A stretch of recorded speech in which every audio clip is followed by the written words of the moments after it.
Subhanellezî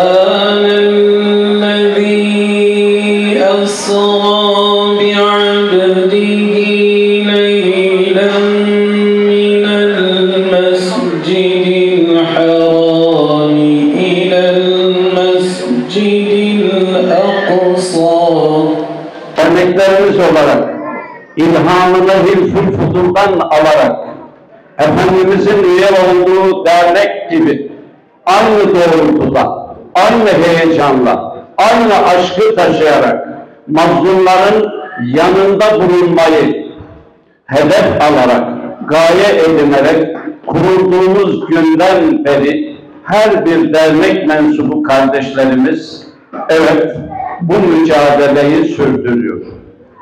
Doğu Türkistan'da, Keşmir'de, Eritre'de, Boro'da, Batani'de, Bosna'da ve şimdi Gazze'de ve Gazze 200 yıldır devam ediyor.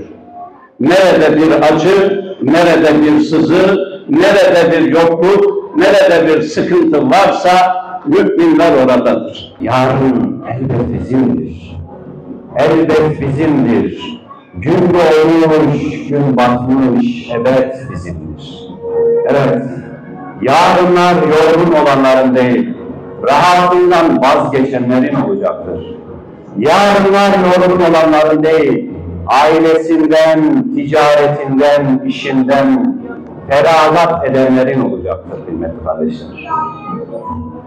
Şimdi de Tarsus Ashab-ı Keyf, Uluslararası Ashab-ı Keyf Anadolu Lisesi'nin gösterileriyle sizleri baş başa bırakıyorum inşallah. Her isimli gemiyle soykırım sonrası hayata kalmış ve sayıları 4500'ü bulan Yahudi kafilesi Filistin topraklarına gelir.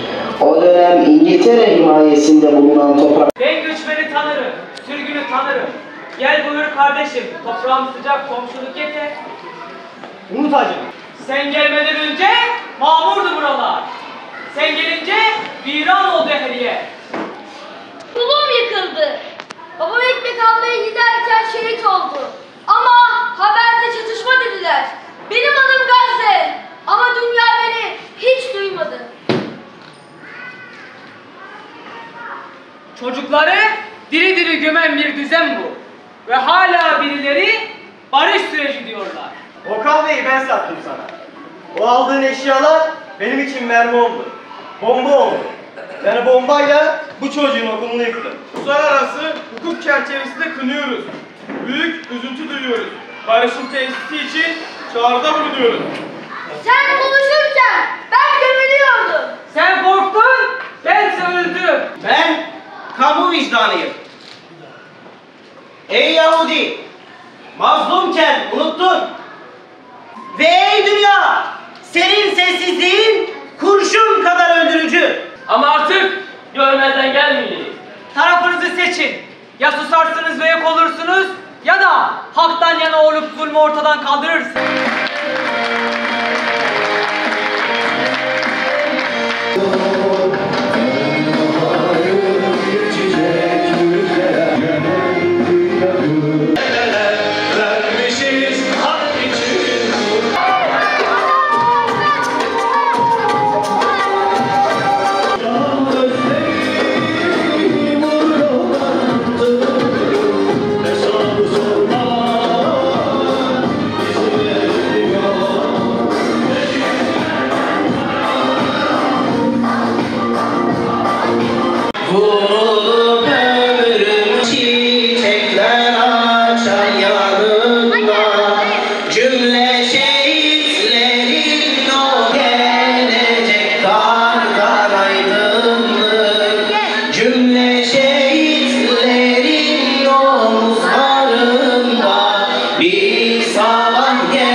İman şuurunu versin inşallah diyor.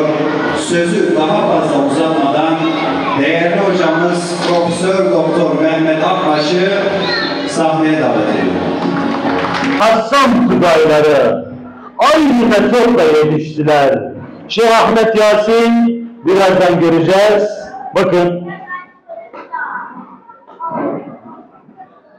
Evet, şu yaşlı adam sadece dudakları çalışıyor. Ne elleri, ne kolları, ne de bacakları çalışıyor. Böyle bir adam. Aldı bir metodu Gazze'de uyguladı. Gazze Antalya'ya benzermiş, bilir misiniz? Yani böyle insanların çok kötü giyindiği, haramın işlerinden İsmail Haniyeler, Yahya Sinvarlar, Abdülaziz Ramtisiler, Ebu Obeydeler yetişir. Kim yetiştirdi? Ha şu her tarafı feşli olan adam yetiştirdi. Demek ki oluyormuş. Ey gözlerin göremediği, şek ve şüphelerin karışamadığı, hadiseler karşısında değişmeyen, neticelerden korkmayan, dağların ağırlıklarını bilen, bitkilerdeki, ağaçlardaki yaprakların adedini bilen, cehennemden ırak eyle Allah'ım. Ayağınıza, yüreğinize sağlık. Özgür Kudüs değil, özgür bir dünya için çalışmaya devam edeceğiz diyor. Saygılarımı sunuyorum. Selamun Aleyküm.